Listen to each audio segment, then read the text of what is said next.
Julius ini mewakili advokat publik terkait penguatan peran advokat dan perlindungan hak-hak tersangka. Ya, kita tahu bahwa ada PR ya terkait hak tersangka ini. Kemarin di sini juga ada kasus misalnya tewasnya tahanan, ya. Bagaimana kita mengantisipasinya, terjadinya kekerasan dan lain sebagainya dalam penyidikan. Ini kesempatan emas bagi kita, momentum emas bagi kita untuk menyelesaikannya. Selanjutnya nanti dilanjutkan Pak Juniper Girsang dan rekan-rekan. Ya, sebetulnya nanti kalau yang mau ngomong silakan saja, yang penting nggak mengulang, Bang. Ya, biar efektif, ya kan. Bang Juniper, Pak Denny, Pak Trima, semua, Pak Harpon dan teman-teman mau ngomong nggak apa-apa. Tapi yang penting jangan mengulang, ya, penguatan-penguatan di advokat. Nah, kami perlu sampaikan bahwa sebetulnya acara ini memang agak kurang lazim kalau dibandingkan dengan penyusunan undang-undang lainnya. Kenapa? Karena dari saat yang paling awal kami sudah membuka diri untuk menerima masukan dari kawan-kawan. Kita tahu, Pak Trima tahu banget ya, bahwa pembuatan undang-undang itu kan ada penyusunan, ada pembahasan. Ini baru penyusunan. Ya, pembahasannya nanti kick off-nya itu di masa sidang yang akan datang sekitar tanggal berapa, Pak? Nah, raker kick off-nya itu tanggal 12, 13 bulan depan. Jadi belum dibahas, teman-teman sudah diundang untuk memberikan masukan. Dan terus sampai ke depan, sejak hari ini komunikasi kita tidak terputus, ya, kami harap tidak terputus. Kawan-kawan bisa terus simultan memberikan masukan kepada tim, ya, kepada kami terkait draft yang ada saat ini. Oke? Pak Julius Ibrani mungkin 15 menit dulu, lanjut ke Pak Juniper Girsang dan lainnya. Silakan. Baik, terima kasih. Sebelumnya saya ucapkan Assalamualaikum warahmatullahi wabarakatuh. Selamat pagi, salam sejahtera, Om Santi Swastiastu, Namo Buddhaya. Terima kasih kepada pimpinan Komisi 3 DPR RI yang terhormat Kanda Habibur Rahman dan para pimpinan lainnya juga anggota Dewan di Komisi 3. Izinkan kami memberikan masukan terhadap RUU KUHP, utamanya terkait dengan perspektif bagaimana si rakyat jelata ini, masyarakat umum yang tidak memahami hukum, menghadapi satu proses yang begitu kompleks. Sebelum menuju PowerPoint, saya Julius Ibrani juga tergabung di dalam koalisi masyarakat sipil yang sejak 2006 kita mengawal sistem peradilan pidana termasuk gagasan revisi KUHP. Izinkan saya memberikan sedikit gambaran anggota Dewan yang terhormat dan pimpinan. Pertama, bahwa dalam satu dekade terakhir masyarakat awam itu menghadapi situasi di mana begitu banyak terjadi pelanggaran-pelanggaran yang dilakukan oleh aparat penegak hukum, baik kepolisian, kejaksaan, hakim, dan pelanggaran ini bukan hanya mencakup pelanggaran prosedural, ya, terkait dengan administrasi, surat menyurat, korespondensi, tetapi bahkan hingga pidana, bagaimana melakukan penyiksaan dalam mengambil alat bukti dan yang lain. Nah, di sini menggambarkan bahwa ternyata kita belum bergerak dalam konteks perbaikan sistem dan juga kebijakan, termasuk penguatan kapasitas struktur dan aparat. Kalau kami catat di sini bahkan dalam 10 tahun terakhir ada sekitar 20.000 lebih 200 ya aduan pelanggaran oleh polisi yang dicatat oleh Komisi Kepolisian Nasional, lalu ada 5.000-an lebih, 5.800 lebih yang dicatat oleh Komisi Kejaksaan atas pelanggaran jaksa, bahkan 26.000 aduan pelanggaran oleh hakim yang masuk kepada Komisi Yudisial. Angka ini sangat luar biasa. Itu dan cakupan aduannya, dugaan pelanggarannya itu mulai dari etika dan perilaku sampai kejahatan, pungli, pemerasan, penyiksaan, dugaan korupsi, rekayasa perkara dan yang lain. Nah, pelanggaran ini kemudian diiringi dengan pembentukan KUHP baru yang kita sambut karena begitu banyak gagasan-gagasan baru, termasuk bagaimana rekodifikasi terhadap undang-undang sektoral.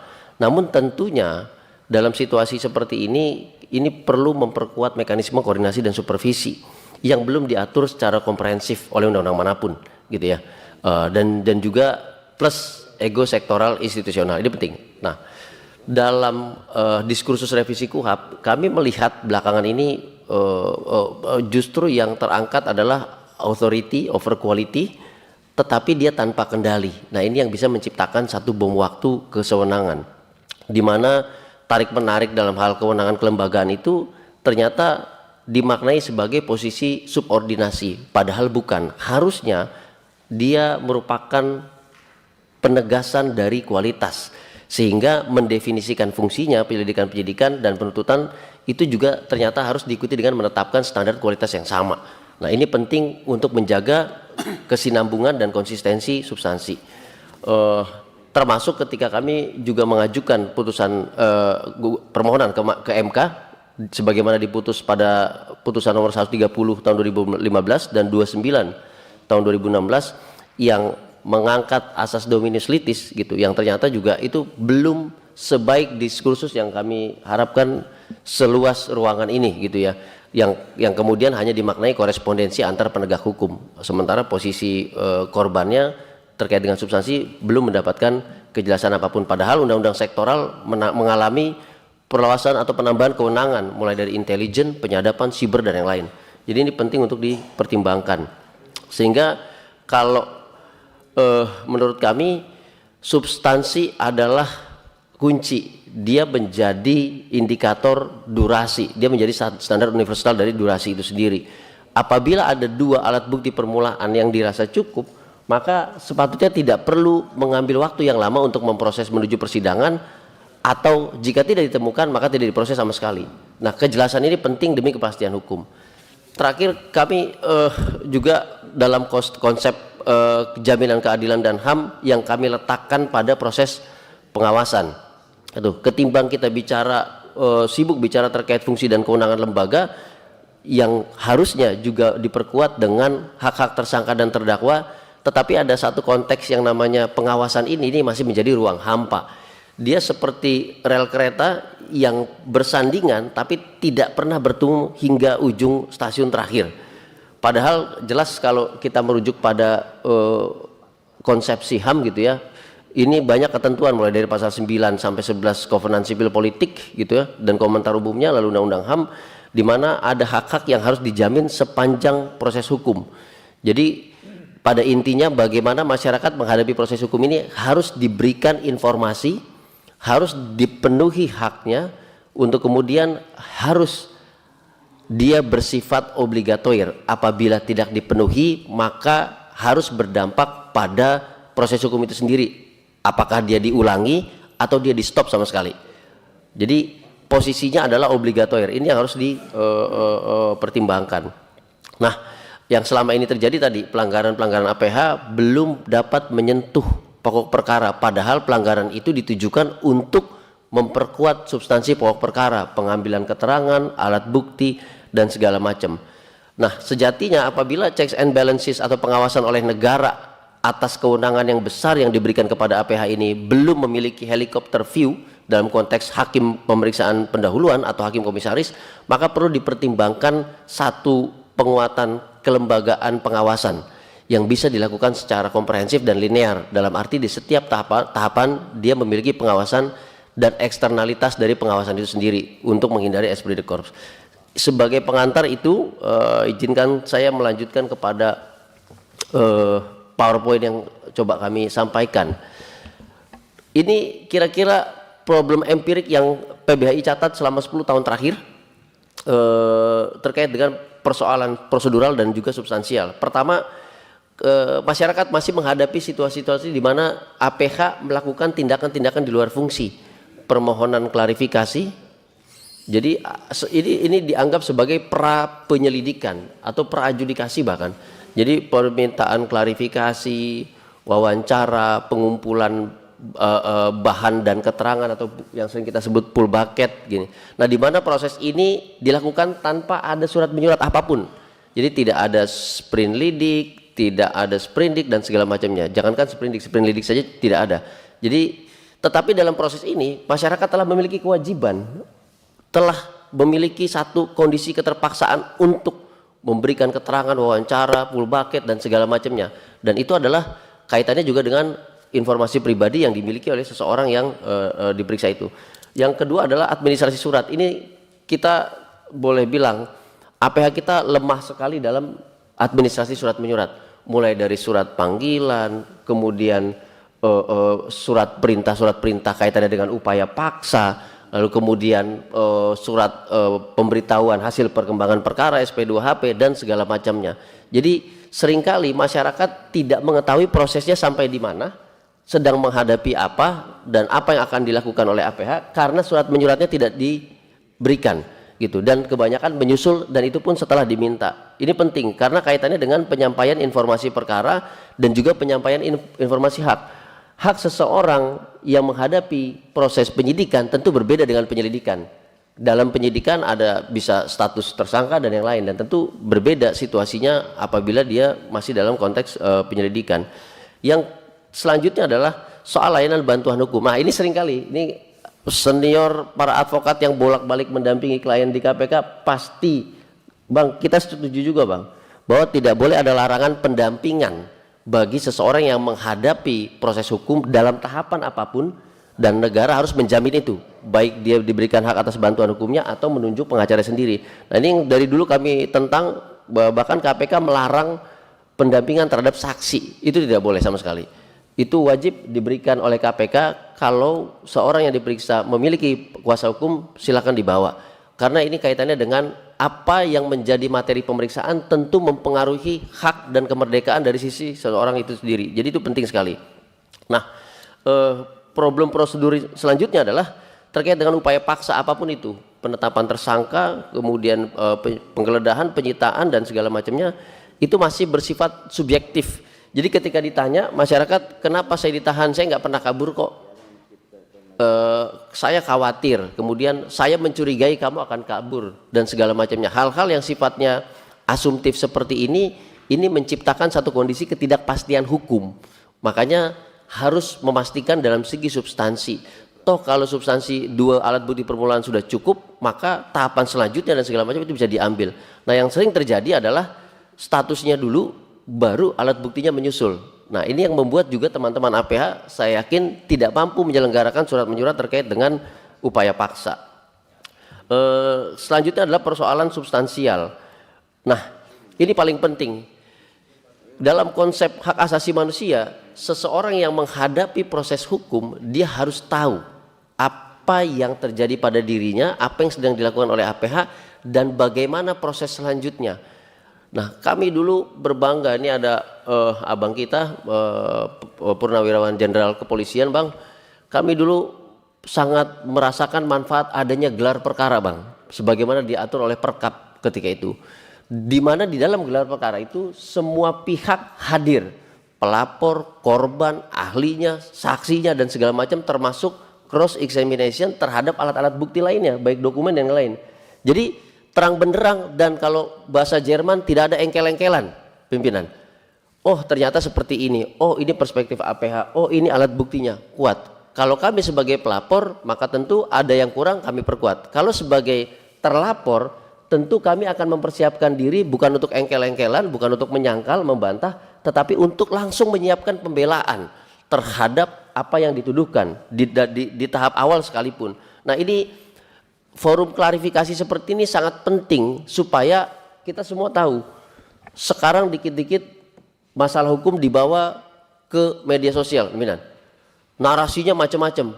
Pada saat kita cek dokumennya, kita teliti, ternyata jauh berbeda dengan narasi yang beredar di media sosial. Distraksi seperti ini tentu selain tidak mendidik, ini membawa hal-hal yang berbahaya dan negatif, ketidakpercayaan terhadap institusi, ketidakpercayaan terhadap proses hukum, bahkan sampai ketidakpercayaan terhadap negara.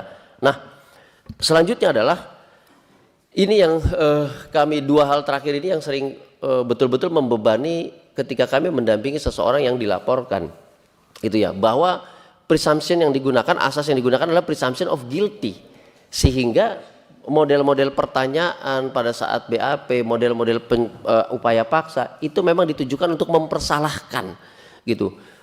Saya pikir ini juga yang menjadi concern selama ini, bagaimana ketika presumption of guilty ini bahkan saat ini ditambah oleh konvers media, ya. Saya dari dulu tidak pernah setuju ada konvers media masa seperti KPK dan yang lainnya yang bahkan melampaui substansi pemeriksaannya, yang seolah-olah sudah menyatakan bahwa seseorang ini bersalah lah ini dan segala macam. Dalam konteks hak asasi manusia itu tidak boleh. Itu sebuah narasi presumption of guilty tanpa memberikan ruang klarifikasi. Karena dalam konversi itu kan tidak diundang klarifikasi itu orang yang dituduhkan dan segala macam. Nah, ini berbahaya sekali. Yang selanjutnya adalah self incrimination, bahwa kami merasa dalam catatan kami berbagai macam kasus, mulai dari kasus yang sederhana hingga yang cukup kompleks, pemeriksaan berlangsung untuk mengejar pengakuan dari terdakwa, seolah-olah ketika atau tersangka, ketika orang ini mengaku selesai, sudah tuntas dan sudah bisa diprediksi sampai ke ruang sidang nanti. Padahal ini adalah sebuah pelanggaran dalam konteks self incrimination, bahwa pertanyaan-pertanyaan itu harusnya bersifat deskriptif dan kemudian klarifikatif, bukan mempersalahkan.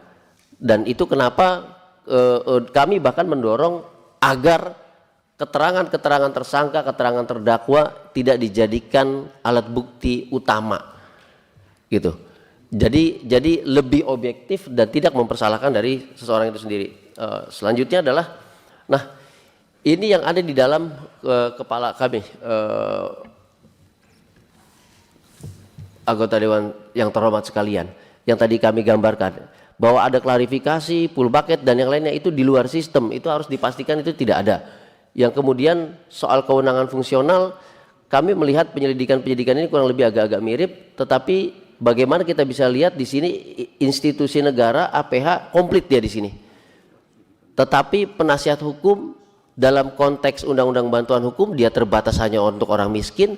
Dalam konteks acara pidana dia bermula pada penyidikan saja. Padahal dari penyelidikan penting, APH-nya saja sudah numpuk di situ, gitu. Termasuk pengawasannya. Nanti juga saya bicara tentang konsep pengawasan dari perspektif masyarakat. Nah, ada beberapa poin krusial yang kami catat dari draft RUU KUHP yang disampaikan pimpinan kepada kami.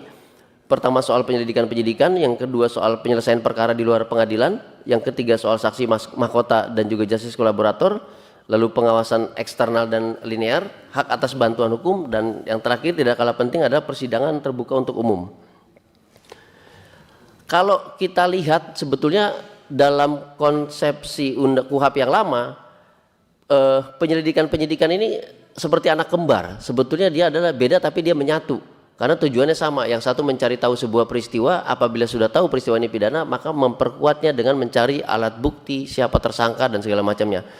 Makanya kalau kita lihat konstruksinya adalah bab 14 penyidikan itu dibagi dua, judulnya penyidikan tapi kemudian dibagi dua bagian di KUHP yang lama, yaitu penyelidikan dan penyidikan. Nah, di dalam KUHP baru yang juga disusun oleh DPR RI, pada pasal 132 pun dinyatakan penyidikan bagian dari penuntutan. Nah, ini satu konsep yang sebetulnya sudah menggambarkan integrated criminal justice system yang kami dambakan. Nah, ini tinggal ditindaklanjuti hingga ke arah yang mendetil lagi. Tapi ada catatan dari kami. Pertama soal penyelidikan dalam konteks mencari dan menemukan peristiwa, ini seharusnya tidak ada upaya paksa. Karena dia menggali informasi, menggali data, menggali keterangan, bahan dan segala macam. Nah, dalam konteks menggali informasi dan data ini sepatutnya tidak ada upaya paksa, karena belum tentu dia kemudian naik ke penyidikan, belum tentu juga kemudian naik ke penuntutan. Ini masih mencari gambaran utuh sebuah peristiwa, sebagaimana diatur dalam pasal 5 di draft, dan kemudian ditindaklanjuti dengan definisi penyelidik di undang-undang sektoral, gitu. Nah, ini penting supaya tidak terjadi tumpang tindih, karena biar bagaimanapun ada undang-undang sektoral yang kondisinya seperti ketika kita menyusun KUHP, ada undang-undang sektoral yang telah mengatur, yang tidak mungkin kemudian dicabut semuanya. Tetapi konsep rekodifikasi itu adalah konsep yang paling baik, sehingga dalam definisi penyelidik di undang-undang sektoral ini belum diatur, gitu.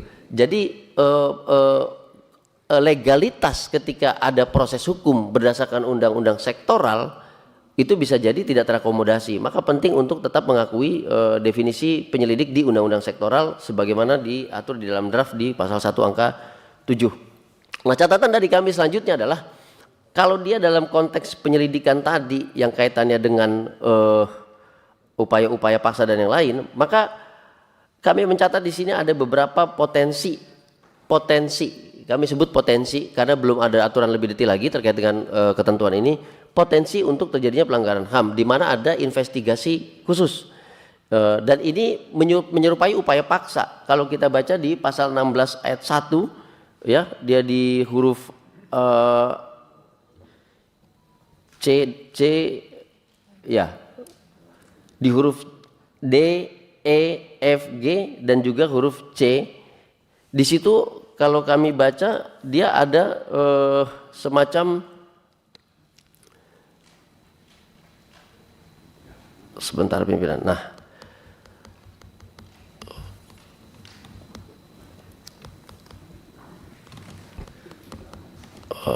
oke. Mulai dari pembuntutan atau penguntitan, penyamaran, undercover buy, pembelian terselubung, kemudian penyerahan di bawah pengawasan, pelacakan, mendatangi dan mengundang seseorang. Nah, ini sebetulnya sudah dalam konteks yang sudah dalam konteks yang menyerupai bahwa ini memang targetnya, seolah-olah ditargetkan. Sehingga penting untuk menyoroti apakah ini dalam konteks mencari peristiwa atau lebih tepatnya ini dalam konteks menentukan siapa tersangka sebagai target utama, yaitu berarti dalam konteks penyidikan gitu. Selanjutnya kaitannya dengan definisi penyidik gitu ya. Perdebatan dominus litis itu kami dorong dari arah substansi. Dari penyelidik kemudian kami sudah melihat gambaran bahwa penyidiklah yang memfinalisasi substansi, dari penyidik penuntutlah yang memfinalisasi substansi secara estafet seperti itu. Nah, akan tetapi kami melihat di sini istilah utama yang menempel pada definisi penyidik ini menimbulkan multi interpretasi karena tidak ada tindak lanjutnya dan juga tidak ada cantolannya. Bahwa fungsinya telah demikian, saya pikir tidak perlu ditambahkan dengan terminologi yang lain gitu. Karena ada banyak konsepsi kalau kita menggunakan istilah terminologi dalam konteks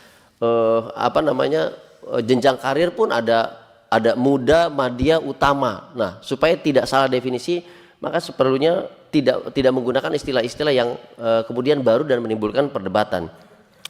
Yang terakhir adalah soal inkonsistensi, gitu, bahwa koordinasi fungsi dan bukan subordinasi institusi. Saya merujuk pada pasal 7 ayat 3. Dan kemudian pasal 26 dan selanjutnya sebagaimana kami catatkan. Jadi kita melihat di sini bahwa ketika penyidik ini sudah ditentukan bahwa ini penyidik adalah kepolisian dan kemudian penyidik PPNS dan kemudian penyidik tertentu yang berdasarkan undang-undang sektoral, maka ketentuan soal yang menimbulkan subordinatif itu sebaiknya tidak perlu. Misalnya di dalam pasal 7 ini di sini kembali ditegaskan bahwa di bawah siapa, koordinasi siapa gitu. Nah, sebetulnya yang kita dorong adalah berkoordinasi dengan menentukan finalisasi dari substansi, itu saja sudah menggambarkan rangkaian estafet tadi gitu. Karena cantolan kata-kata di bawah ini tentu menimbulkan tafsiran yang berbeda nantinya. Apakah di bawah atau di atas ini tafsiran institusional atau fungsional? Kalau dari fungsional ini sudah terang benderang bahwa kemudian penyelidik kepada penyidik, penyidik kepada penuntut. Nah, sejatinya istilah-istilah yang seperti ini tidak perlu digunakan lagi. Selanjutnya ini memang yang kami dorong, adanya penyelesaian perkara di luar pengadilan agar tidak setiap perkara dengan kerugian kecil, dengan dampak minimalis yang sebetulnya bisa menggunakan pendekatan pemulihan hak korban sebagaimana restoratif justice itu bisa didorong. Namun di dalam pasal 7 ini menggambarkan bahwa penyelesaian sudah dalam tahap penyidikan, yang artinya sudah didefinisikan bahwa ini peristiwa pidana yang sudah ditemukan alat buktinya dan kemudian ditentukan siapa tersangkanya. Nah, sehingga di dalam pasal yang lain itu sudah menimbulkan kewajiban bagi penyidik untuk berkoordinasi ketat dengan penuntut. Nah, apabila penyelesaian perkaranya di sini hanya di penyidik tetapi penuntutnya tidak diinformasikan, nah ini koordinasinya jadi putus gitu. Bagaimana forum koordinasi itu juga konsisten baik dalam hal gelar perkara sebagaimana diatur di situ dan juga sampai keputusan selanjutnya, apakah dia dilanjutkan, apakah dia diputus, dihentikan dan segala macamnya, agar terjadi konsistensi. Dan di dalam konteks gelar perkara ini tadi kami sangat apresiasi, ini muncul lagi. Penting gelar perkara menyatukan persepsi antara aparat penegak hukum dan juga pihak-pihak seperti ahli dan yang lainnya. Akan tetapi kita belum lihat di sini bahwa dalam gelar perkara itu melibatkan pelapor atau korban. Karena sejatinya mereka lah para pihak yang akan menghadapi proses hukum, sehingga gelar perkara itu adalah forum yang membuat situasi hukum yang mereka hadapi itu terang benderang, sehingga tidak ada engkel-engkelan tadi, tetap menerima proses dan menghormati proses, itu yang penting. Tidak ada distraksi dan narasi di media sosial yang kemudian merusak kepercayaan publik. Nah, soal saksi mahkota versus justice kolaborator, ini juga kami soroti agar tetap konsisten dalam konteks koordinasi antara penyidik dan juga penuntut umum ini, karena integrasi sejatinya ada di situ. Kalau kita bilang bahwa sikap kooperatif yang proaktif dari seseorang yang diperiksa, kemudian tujuannya adalah bagaimana dia mendapatkan pengurangan tuntutan, maka produk tuntutan yang ada di penuntutan proses di hadapan persidangan ini juga harus tersinkronisasi. Artinya begini, jadi karena ujungnya adalah di majelis hakim, nah bagaimana caranya, berarti seluruh berkas mulai dari penyidikan dan penuntutan itu sudah merekomendasikan. Jadi dia tidak berhenti di situ, karena kalau nanti tidak diputuskan oleh hakim maka percuma. Jadi penyelidik menetapkan bahwa dia saksi mahkota, kemudian dikurangilah karena perbuatan baiknya dan segala macam, penyidik juga, lalu tidak dibawa ke hadapan persidangan dan tidak diputuskan sebagai hal-hal yang meringankan, sebagai pengurangan vonis karena tuntutannya dikurangkan, maka ini kemudian menjadi tidak efektif. Gitu, karena kami melihat ini kurang lebih seperti justice kolaborator, tapi bedanya dia yang menjadi bagian dari penegakan hukum itu sendiri.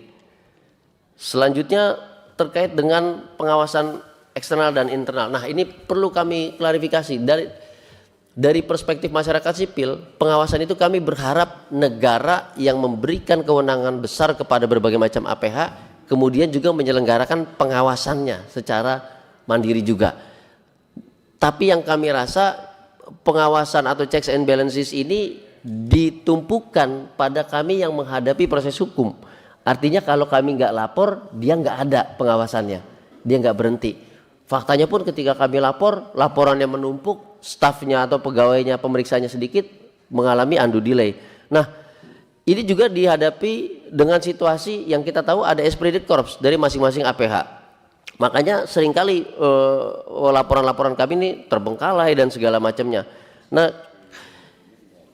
soal yang lain, misalnya soal pra-peradilan, kami pikir soal pra-peradilan kemudian ganti kerugian dan rehabilitasi ini akan jauh bisa diminimalisasi ketika tadi yang kami sampaikan ada mekanisme pengawasan ketat yang dilakukan oleh negara dan negara hadir. Kami merasakan itu kok di kepolisian belakangan ini, kami merasakan itu juga di kejaksaan belakangan ini.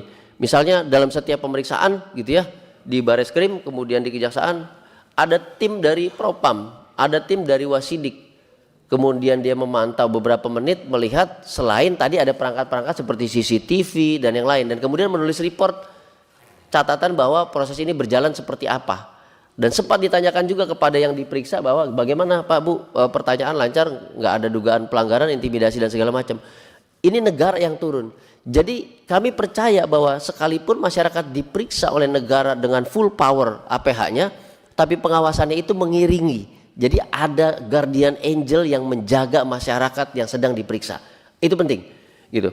Tidak membebankan kepada pra-peradilan. Betul pra-peradilan checks and balances, tetapi kita tahu, mohon maaf, tidak semua pra-peradilan itu dikabulkan. Kami sudah memperhatikan 5 tahun terakhir, 10 tahun terakhir pra-peradilan yang paten sekalipun belum tentu bisa meyakinkan. Dan belakangan malah banyak membahas soal administrasinya. Padahal dia harus, kalau dalam bahasa RUU KUHP, autentifikasi, validasi dari alat buktinya, bukan proses formilnya saja. Nah, ini yang menjadi penting untuk jadi catatan. Nah, tadi saya balik pada proses gelar perkara yang melibatkan multi stakeholder. Ketika ini dibuat terang benderang, kami ingat betul itu 2010 kasus 2 janda pahlawan yang dikriminalisasi di Polres Jakarta Timur. keras sekalipun perdebatan kita dengan penyidik, ketika kami mengajukan gelar perkara dikabulkan, dan gelar perkara itu dibuka secara luas, masyarakat menonton dan segala macamnya. Penyidik memiliki alat bukti, kami sebagai PH 2 Janda Pahlawan memiliki alat bukti, dan itu sangat edukatif, sehingga apapun putusannya kami terima, tidak ribut-ribut dan segala macam. Ini penting, sehingga kalau dalam pasal 222 di RUU KUHP ini di draft, ini sudah menggambarkan adanya forum klarifikasi yang demikian, tapi hanya menyangkut alat bukti, dan itu hanya autentifikasi dari hakim saja. Padahal penting dari awal, karena kalau dari awal dia sudah tahu prosesnya seperti ini, alat buktinya seperti ini, saya pikir ke belakangnya akan lancar, persidangan pun akan lancar, tidak terhambat.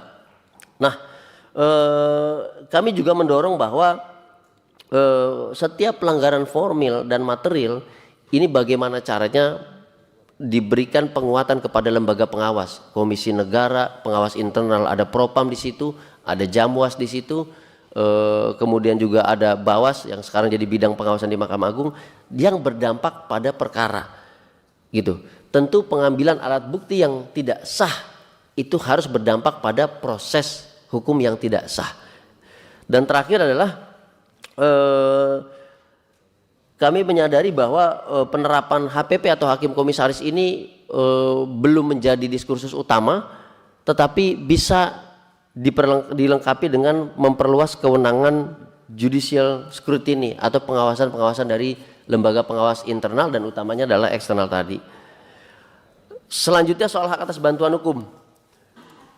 Kami mendorong agar hak atas bantuan hukum diberikan bukan dengan syarat tertentu. Jadi atau pihak tertentu saja. Jadi setiap saksi atau korban atau terlapor yang diperiksa itu sudah diberikan bantuan hukum. Kita sudah punya Undang-Undang Bantuan Hukum nomor 16 tahun 2011. Perjalanannya sudah begitu efektif, tetapi kebutuhannya ternyata melampaui undang-undangnya. Kebutuhannya juga dalam konteks saksi, juga dalam konteks yang lain. Dan itu belum terakomodasi. Terlebih lagi Undang-Undang Bantuan Hukum hanya terbatas pada mereka yang miskin secara ekonomi ansih. Artinya yang mampu tidak didampingi, padahal kita tahu melek hukum itu angkanya masih di bawah 4 dari skala 10 di Indonesia. Itu masih sangat jarang. Dan akses terhadap advokat atau kuasa hukum itu juga masih sedikit. 100 orang dalam catatan kami terakhir itu hanya sekitar 20-an yang bisa mengakses advokat. Jadi penting untuk diperkuat layanan bantuan hukum oleh negara. Lalu soal kerugian korban. Nah, ini kami masih melihat ketentuan-ketentuan sektoral yang memberikan fasilitas kecuali restitusi. Ya, meskipun restitusi masih dalam konteks dapat yang artinya di situ masih belum fakultatif gitu ya. Artinya ini penting untuk didorong bahwa restitusi itu langsung menempel pada berkas penyidikan, menempel pada penuntutan yang kemudian diajukan oleh kepada hakim. Tapi kami melihat ketentuan-ketentuan sektoral masih membebani korban. Dia sudah jadi korban, lalu dia didorong untuk mengajukan restitusi bagi dirinya dan bahkan mengajukan ke hadapan hakim. PBAI mengadakan riset 2 tahun lalu, 2022, terkait dengan peraturan baru di Mahkamah Agung soal restitusi korban, khususnya untuk human trafficking atau TPPO. Dan ternyata angka kesadaran advokat untuk mengajukan restitusi bagi korban secara umum dan untuk korban TPPO itu sangat minim. Angkanya sekitar 7-9%. Bayangin. Jadi negara yang perlu membantu karena korban ini terjadi justru karena negara tidak mampu atau belum mampu mengawal rakyatnya sehingga menjadi korban. Dan negara juga harus turun memastikan restitusi itu masuk ke dalam substansi penuntutan APH. Nah, kemudian juga kami melihat bahwa ini harus mendorong adanya semacam pendanaan bagi pemulihan korban. Kami mendampingi korban TPPO dalam 3 tahun terakhir, di mana kondisinya bukan hanya dia miris secara fisik, gajinya tidak dibayarkan dan segala macamnya. Dalam kondisi itu harusnya negara berpikir bahwa harus dipenuhi sepanjang proses pemulihan haknya, pemulihan kesehatannya, pemulihan psikisnya.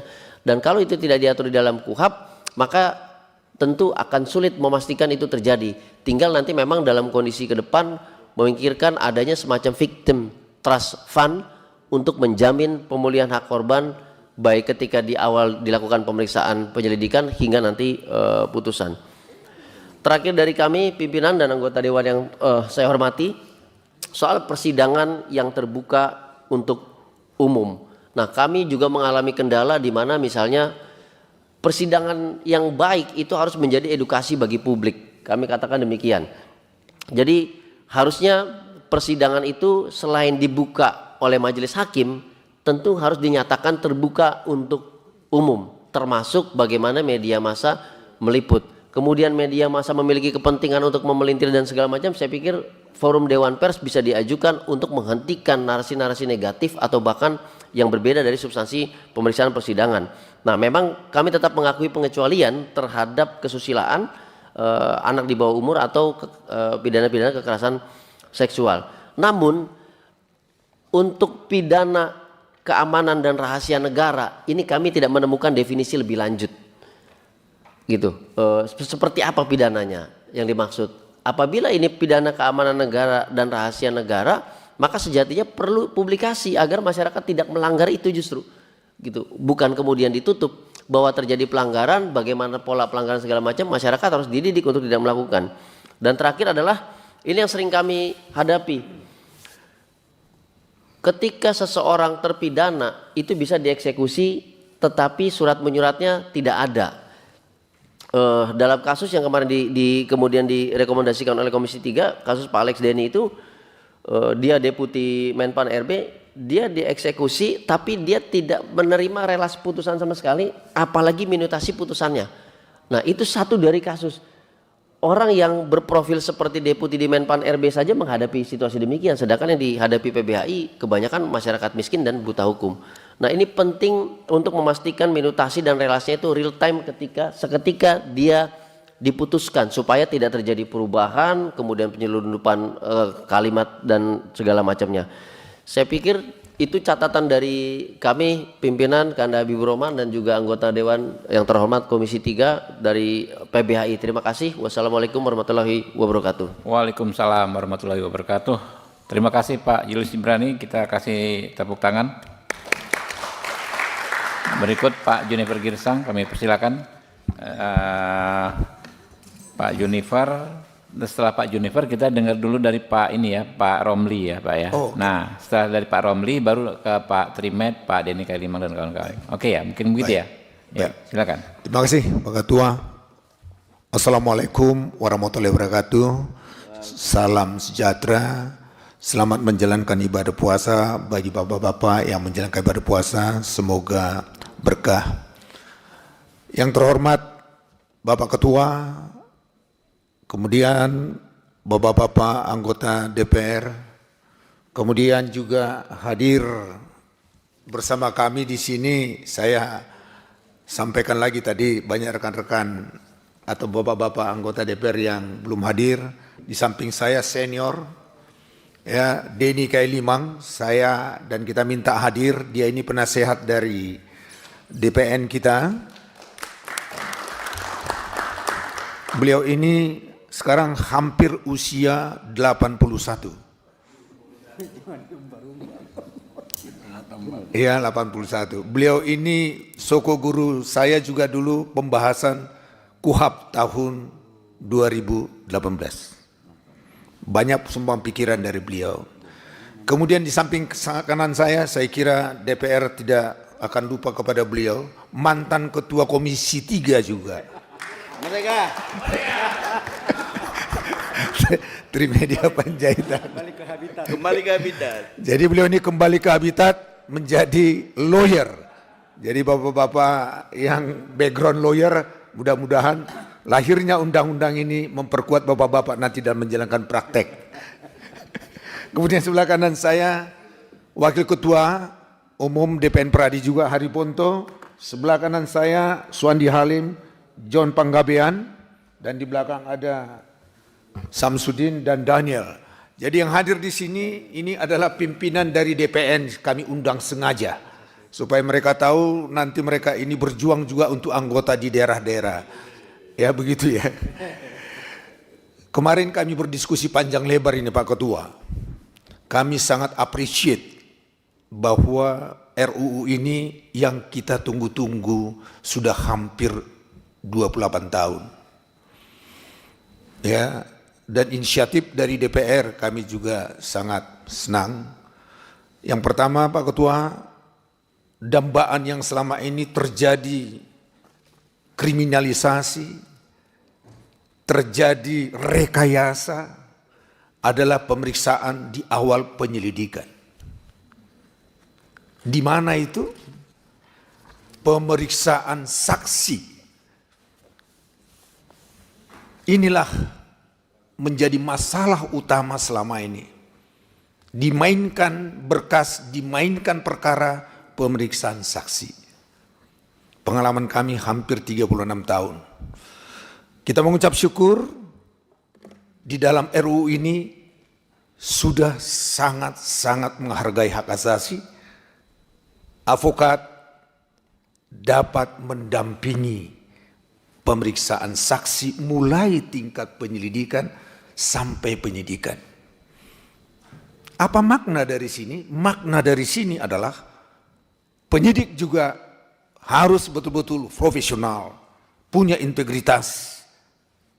Dan kita sekarang sudah bisa berdebat dengan penyidik di dalam pemeriksaan setiap orang di dalam penyidikan dan penyidikan. Ini yang sangat bermakna yang kami cermatin. Dan nantinya kita sudah merasakan sistem di Amerika. Setiap ada masalah, talk to my lawyer. Ya, sekali lagi, talk to my lawyer.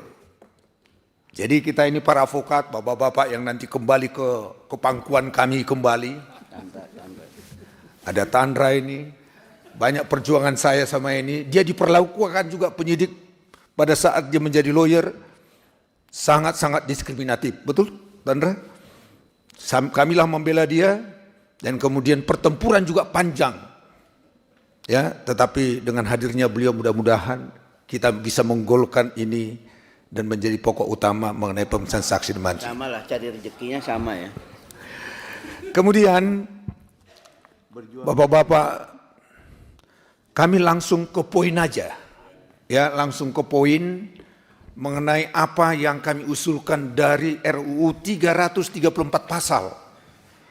Kami tidak semua membahas, tetapi yang urgent, yang sangat penting untuk bagaimana ya pencari keadilan itu terlindungi dan tidak diperlakukan semena-mena. Karena filosofi daripada KUHP ini adalah bagaimana mengawasi, bagaimana mengontrol ya penegak hukum itu tidak terjadi abuse of power. Itu makna daripada KUHP. Nah, oleh karenanya kami tidak berlama-lama, tadi Pak Ketua katakan dikasih waktu sama kami langsung poinnya aja. Ya, sudah mencakup tadi apa yang disampaikan rekan Julius Ibrani, kami juga masukkan di sini. Kami sebut di sini adalah usulan reformulasi RUU KUHP. Ya, usulan reformulasi begini nih Pak, RUU yang KUHP. paling top begini, langsung konkret Yes. bentuknya. Silakan. Konkretnya begini, Ketua, pasal 19. Ya, kami sudah kutip pasal 19, ya, kami ada usul, ya, poinnya aja. Di dalam pasal 19 itu ada pasalnya sampai 4, ya, ayat 4. Kami usulkan di pasal 5, masalah transparansi tadi Julius sudah sampaikan, yaitu pelapor, terlapor dan atau advokatnya menghadiri gelar perkara sebagaimana dimaksud dalam pasal 19 ayat 1. Saya akomodir. Itu fakta. Ya, supaya tidak terjadi rekayasa, saksi palsu. Ya, buktinya apa? 2 alat bukti itu apa sih? Omong-omong banyak dua alat bukti. Jadi untuk clear itu harus dihadiri oleh pelapor, terlapor dan atau advokatnya. Clear. Ya. Jadi apa latar belakangnya? Tentu terlaksanya due process of law Jadi ada keseimbangan. Ya, poin-poinnya kami sampaikan, nanti rekan-rekan bisa tambahkan. Kemudian pasal 26. Ya, pasal 26 ini ada sampai ayat 10. Ya, ayat 10. Kembali lagi supaya terjadi transparansi dimasukkan F, yaitu pelapor dan atau advokatnya juga harus hadir. Tidak duplikasi tetapi penegasan. Ya. Kemudian kami melompat kepada pasal 33. Ya, ini penting sekali. Ini supaya tidak terjadi keributan dengan penyidik. Ya, jangan engkel-engkelan bahasanya beliau tadi. Ya. Dalam hal penyidik melakukan intimidasi dan atau mengajukan pertanyaan yang bersifat menjerat terhadap tersangka dapat menyatakan keberatan. Penegasannya supaya tidak terjadi perdebatan kemudian ya advokat dengan penyidik kan biasanya otot-ototan.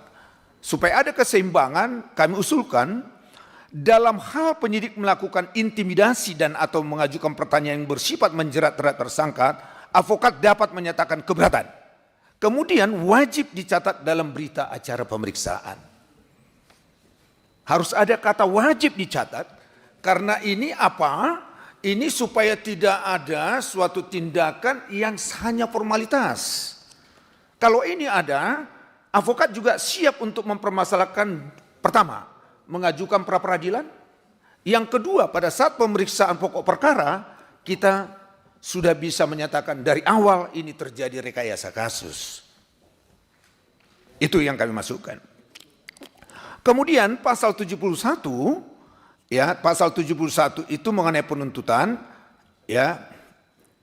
Nah, kami sampaikan pasal 71 diusulkan, diformulasikan dengan menambah satu ayat, yaitu ayat 7 sehingga pasal 71 RUU KUHP selengkapnya berbunyi, penuntut umum melimpahkan perkara ke pengadilan negeri dengan permintaan agar segera mengadili perkara tersebut disertai dengan surat dakwaan. Penuntut umum membuat surat dakwaan bla bla bla bla. Ini segera kita buat perlunya itu memastikan bahwa penuntut menyerahkan salinan berkas perkara.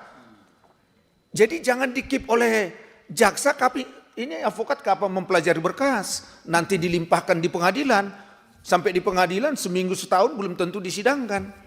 Jadi pada saat itu harus sudah diserahkan. Tadi kami sudah diskusi sama Pak Ketua, ini harus sudah diserahkan kepada penasihat hukum, mempersiapkan pembelaan. Ya, sudah mempersiapkan pembelaan karena kita mengajukan eksepsi dan kemudian pokok perkara juga advokat itu bisa mengetahui dan terdakwa juga bisa memahami apa duduk kasus yang dihadapinya. Kemudian pasal tentang penuntutan, kemudian pasal 5, ya pasal 5 juga kami itu dicantumkan tambahan pasal 7. Apa itu? Biar lengkap. Selain surat salinan pelimpahan perkara beserta surat dakwaan sebagaimana masuk pasal 6, penuntut umum juga menyerahkan salinan berkas perkara kepada tersangka dan advokat pada saat yang bersamaan dengan penyampaian surat pelimpahan perkara kepada pengadilan. Berkas dilimpahkan ke pengadilan, advokatnya juga sudah mendapat itu. Ya, jadi jangan dikatakan lu ambil di pengadilan. Ya mohon maaf kalau di pengadilan lagi kan, mohon maaf segala maaf, proses waktunya juga. Dan pengalaman kami di lapangan, berurusan dengan pengadilan ini juga butuh waktu untuk mempelajari, mendapatkannya juga perlu dengan lika-liku. Kita mau ini efisien, efektif, dan biaya ringan. Itu prinsip daripada KUHP. Ya, hampir di KPK juga sama juga, pusing juga kita kadang-kadang ini. Nah kemudian pasal 13, ini Pak Ketua dan Bapak-Bapak anggota Dewan yang mulia, ini juga berbahaya, ya berbahaya kalau kita tidak cermat membaca dan membuat satu catatan. Pasal 13 ini upaya paksa adalah tindakan aparat penegak hukum berupa penetapan tersangka, penangkapan, penahanan, penggeledahan, penyitaan, pemeriksaan, surat penyadapan dan atau larangan bagi tersangka untuk keluar wilayah Indonesia, bla bla bla.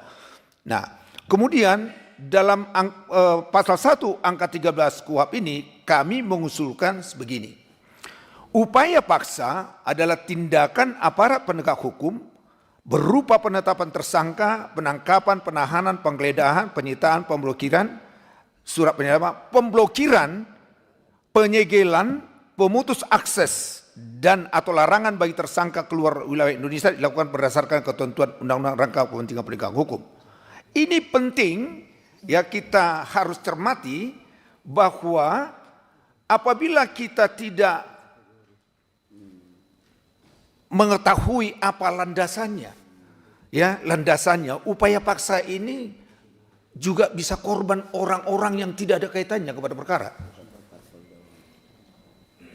Mohon maaf, segala maaf, saya dan mungkin semua yang pernah di lapangan, ada yang tidak ada kaitannya dengan pokok perkara, dilakukan pemblokiran, dilakukan penjengelan. Yang terjadi apa di lapangan? Atur 86. Ya. Nah, ini jangan terjadi lagi. Betul-betul kita ini punya integritas di dalam menegakkan hukum. Kami ini mohon maaf, segala maaf, ini para lawyer. Kami ini kadang-kadang lawyer ini korban di lapangan. Dengan sistem yang sudah sangat babaliut. Babaliut itu tentu di luar daripada hukum, ada yang harus diberesin. Clear ya? Ini Batak Sunda ini Pak, yang salah nih. Nah, Clear ya Pak? besar di Bandung ini Abang. Ya aja. Nah ini, jadi ini, ya, padahal Soko Guru juga beliau ini. Baik. Kemudian saya lanjutkan pasal, saya ke pokok. Tadi saya sengaja tinggalin, ada di dalam pasal 1 ini sangat mohon kepada ketua dan para anggota, ini sangat penting bagi advokat. Di dalam pasal 1 butir 19 ya, itu ada usul dari kami dengan penegasan sebagai berikut. Kalau di awalnya advokat adalah seorang berprofesi memberi jasa hukum baik di dalam maupun di luar pengadilan yang memenuhi persyaratan berdasarkan ketentuan undang-undang yang mengatur mengenai advokat, dan atau orang yang dapat memberikan jasa hukum baik di dalam maupun di luar pengadilan sebagai bagian pengabdian masyarakat untuk memberikan bantuan hukum cuma-cuma berdasarkan ketentuan peraturan perundangan. Kami usul formulasinya sebagai berikut. Advokat adalah orang yang berprofesi memberi jasa hukum baik di dalam maupun di luar pengadilan yang memenuhi persyaratan berdasarkan ketentuan undang-undang yang mengatur mengenai advokat sebagai bagian dari penegak hukum. Ini harus tegas. Jadi jangan kami ini advokat ini dianggap ini hanya suplemen, hanya pelengkap. Kita ini adalah penegak hukum dengan yang lain. Jadi ada penghormatan di antara kita. Segala mohon maaf yang kami alami selama ini khususnya bidang kepolisian, kita sering diabaikan. Tidak dianggap kita sebagai penegak hukum. Malahan dikatakan, kapan you penegak hukum? Kapan you penegak hukum? Ini berbahaya. Jadi kalau kita katakan bahwa ada keseimbangan, advokat mengawasi, kalau tidak dikasih peran, sedangkan advokat tidak punya kewenangan, tidak bisa menangkap, tidak bisa menahan. Sementara mereka yang lain punya hak menekan. Kami menekan apa? Advokat tidak ada, tertekan. Ya, kita tertekan. Ya. Apa-apa, ini memang kita forum curhat juga nggak apa-apa. Ya, tertekan ya. Artinya kan kita mau sampaikan fakta. Ya, daripada kita umpet kan susah. Nah, oleh karenanya sekali lagi kami katakan bahwa advokat sebagai bagian dari penegak hukum dan atau orang yang dapat memberikan jasa hukum baik di dalam maupun di luar pengadilan sebagai bagian dari pengabdian masyarakat untuk memberi bantuan hukum cuma-cuma berdasarkan ketentuan peraturan perundang-undangan. Jadi hanya ditambahkan di situ adalah sebagai bagian dari penegak hukum. Ya. Kemudian 140 ya, kami juga mengusulkan related dengan apa yang kita formulasikan di atas, yaitu advokat menjalankan tugas dan fungsi melakukan pembelaan pendampingan orang yang menjalani proses pengadilan pidana baik dalam pemeriksaan maupun di luar pengadilan etika profesi yang berlaku. Ya toh? Harus dicantumkan juga sewaktu kita menjalankan profesi itu, advokat tidak dapat dituntut baik secara perdata maupun pidana dalam menjalankan tugas profesinya dengan etiket baik untuk kepentingan pembelaan klien baik di dalam maupun di luar pengadilan. Ini penting sekali dimasukkan karena ini bagian hukum acara. Kalau ada yang mengatakan kan ada di undang-undang advokat. Faktanya advokat sekarang banyak yang dituntut, diminta pertanggungjawaban pada saat dia melakukan pembelaan profesi. Kita sedang tangani sekarang ada 5 advokat. Ya, dimainkan, bahasanya nanti kan tidak enak. Ada kepentingannya advokatnya yang dipojokkan supaya berkasnya tidak jalan, diproses. Nah, yang seperti ini memang minta tolong kita harus Pak Junimat, ini semua fraksi hadir nih, Pak. Ya. Pak Juniper, sorry. Junimar nanti dilantik. Junimat Duta Besar. Oke. Ini semua fraksi hadir. Saya pikir kita semua sepakat nih kalau ketentuan yang ini. Bisa sepakati nggak kawan-kawan? Thank Sepakat you. Ya? Nah, langsung bungkus. Jadi kemungkinan nggak akan berubah di pembahasan ini. Udah langsung kita ikat di sini. Baik, Ya? terima kasih. Ya. Terima kasih. Baik. Kemudian juga pasal 141. Ya, kami hanya menambahkan di pasal 41 itu ada sampai J. Jadi kami mau formulasikan kembali lagi penegasan, yaitu B-nya memperoleh perlindungan hukum pada saat memberikan jasa hukum dan bantuan hukum setiap advokat dengan tidak dituntut baik secara perdata maupun pidana sepanjang advokat menjalankan profesi dengan baik. Jadi tolong ini dimasukkan supaya related, jadi tidak terputus. Jadi jangan nanti dibuat interpretasi pasal itu kan, pasal ini tidak. Ya di lapangan sering kita berbenturan seperti itu, debat kusir. Baik, kemudian ya kami sudah masukkan di pasal 141, di D-nya juga kami menyampaikan bahwa menjalankan tugasnya memberikan jasa bantuan hukum tanpa tekanan intimidasi sudah kita masukkan, mendapat perlindungan hukum ya dari negara terhadap ancaman dan tindakan kekerasan pada saat advokat memberikan jasa bantuan hukum. Ini penting. Kadang-kadang kita lapor, saya diancam Pak. Siapa yang ngancam kamu? Ya, kalau sekarang kan banyak ancaman-ancaman. Nah kami tolong juga dibuat bahwa kami aparat juga melindungi. Harus clear itu. Malahan lawan kita aparat bilang, lu si bandel lu sih lu. Lu ngeyel sih lu, lawan kita sih lu. Wah repot. Ya toh kalau ada hubungan kayak Trimeda hubungannya langsung ke atas aman dia kan. Padahal mau nyebut dirinya. Ya kira-kira itu. Tolong itu dipertimbangkan juga. Ya kan Pak Suding? Nah kemudian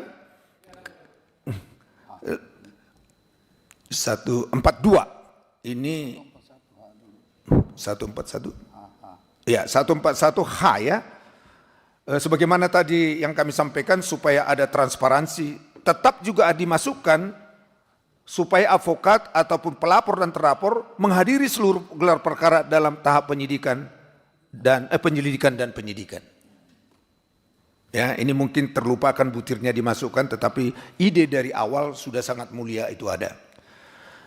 Kemudian pasal 142 Pak Ketua dan para yang mulia anggota DPR. Ini sangat penting kami harus tegaskan. Ini kata-kata advokat wajib. Ya, kata wajib ini ya kami menyatakan akan diusulkan sebagai begini. Penambahan frasa dalam pasal 145 ayat 42 46 huruf dipecah menjadi 3 klausul. Ya, kami formulasikan sebegini. Yang pertama, memberikan bantuan hukum sebagaimana yang dimaksud dengan pasal 145 ayat 2, yaitu pasal 146 ayat 3. Kemudian advokat juga mematuhi kode etik dan mematuhi ketentuan perundang-undangan. Kemudian advokat itu juga harus bertindak berdasarkan surat kuasa khusus untuk memberikan bantuan hukum atau jasa hukum. Jadi ada yang namanya itu syarat yang harus dipenuhi oleh mereka. Ya. Nah, kemudian juga diberikan hak yaitu atau dengan ketegasan memiliki berita acara sumpah. Ini sangat penting juga, sekarang ini banyak organisasi advokat yang kami tidak ketahui, di luar kami sangat banyak, nggak tahu disumpah apa tidak, tapi banyak yang ngaku-ngaku juga. Setelah kami tanya, disumpahnya, lupa sumpahnya, tapi suratnya ada, saya bingung bagaimana itu jawabnya itu. Ya toh? Kemudian berstatus sebagai anggota dalam satu organisasi advokat dan lembaga bantuan hukum. Jadi clear identitasnya, clear legalitasnya, supaya tidak liar. Ya. Polisi bisa recheck, kejaksaan bisa cek, atau setiap orang ya yang mempertanyakan legalitasnya itu clear. Tidak ada perdebatan karena sudah diatur di dalam ketentuan. Kemudian pasal 142 juga kami cermatin ataupun beri masukan, ya. Harus tegas juga di B kami cantumkan, berita acara sumpah pengangkatan sebagai advokat, kartu anggota organisasi advokat, dan identitas anggotanya dalam bantuan hukum. Tetap dimasukkan. Ya, ini tetap dimasukkan. Kemudian, ketua, para anggota yang kami hormati, pasal 142, ini 14 ayat 3, kami tidak ngerti background menyatakan advokat dilarang. Ini kata-kata dilarang ini, advokat dilarang. Saran kami bahwa ini harus dicabut dan harus dengan tegas dikatakan ini bertentangan. Kenapa? Heran juga kita. Kok advokat dilarang? Kok polisi, jaksa, hakim gak ada yang dilarang? Yang melakukan abuse of power siapa sih? Sekali lagi, yang punya kewenangan lah yang seharusnya diberi larangan. Tidak punya kewenangan dilarang, gimana nih? Saya nggak ngerti juga ya. Tetapi oke lah, inilah kritik kami, formulasi kami, Lagi izin teman-teman, kami ini dicabut. semua fraksi hadir ini di drop aja langsung ya sebelumnya. Ya. Terima kasih. Jadi nggak perlu bahas lagi. Terima kasih.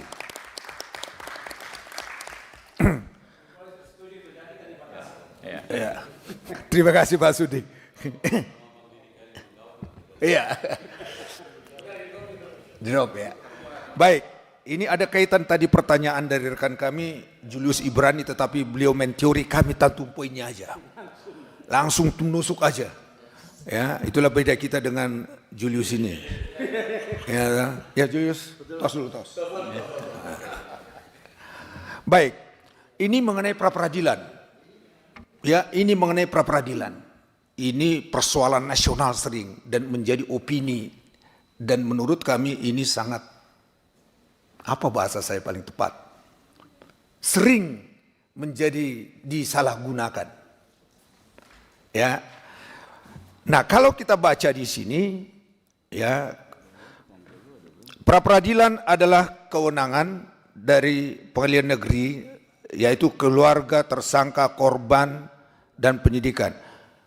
Ini juga harus kita masukkan, yang berhak itu saksi. Saksi harus masuk. Dia juga itu berhak untuk majukan pra peradilan. Tadi saya katakan, bagaimana tidak ada kaitan terhadap satu perkara, tetapi ada tujuan di balik itu, rumahnya disita, rekeningnya diblokir, tindakan upaya paksa yang lain. Kita tanya penyidik, kenapa? Perintah. Waduh, kacau. Ini perintah. Ada hubungannya enggak? Nanti kita lihat dalam proses lebih lanjut. Sementara nasib orang sudah kemana-mana. Sudah enggak bisa makan, blokir, rumah dipasang, disegel, malunya bukan main. Nah, tentu ini kita uji di pra peradilan. Artinya apa? Artinya saksi juga berhak, ya, sepanjang upaya paksa itu dia terkena. Nanti kita buktikan di pengadilan. Nah, oleh karenanya formulasinya adalah pra-peradilan adalah kewenangan pengadilan negeri untuk memeriksa dan memutus keberatan yang ditujukan tersangka keluarga tersangka, korban atau keluarga korban, pelapor, saksi atau advokat yang diberi kuasa untuk mewakili kepentingan hukum tersangka korban atau saksi. Usul kami ini dimasukkan di dalam yang berwenang atau berhak untuk mengajukan pra-peradilan. Kemudian pasal 149 ayat 1 huruf A, ya, di dalam penjelasannya, mohon maaf di dalam penjelasan kami ada di penjelasan, kami usul ya diformulasikan dengan menambah kalimat sepanjang, ya, sepanjang pelaksanaan sesuai dengan izin yang diberikan tersebut, sehingga selengkapnya berbunyi, upaya paksa yang telah mendapat izin ketua pengadilan negeri tidak termasuk dalam objek pra-peradilan sepanjang pelaksanaannya sesuai dengan izin yang diberikan tersebut. Ini supaya tidak liar. Disebut di sini upaya, pasalnya begini, upaya paksa yang telah mendapat izin ketua pengadilan negeri tidak termasuk dalam objek pra-peradilan. Artinya apa? Artinya sudah ada izin pengadilan. Ternyata dalam pelaksanaannya lebih. Katakanlah yang di penetapannya yang disita mobil, tetapi pelaksanaannya dia sita rumah. Jadi artinya ini harus kita cermati, harus ada wordingnya itu ditambahkan sepanjang pelaksanaannya sesuai dengan izin yang diberikan. Tegas, jadi tidak boleh ditafsirkan. Ini kan hukum acara harus betul-betul tegas, pasti. Ya, tidak boleh terjadi interpretasi. Jadi kami usulkan ditambah sepanjangnya. Ya, itu dibuat di ketentuan atau penjelasan. Kemudian di pasal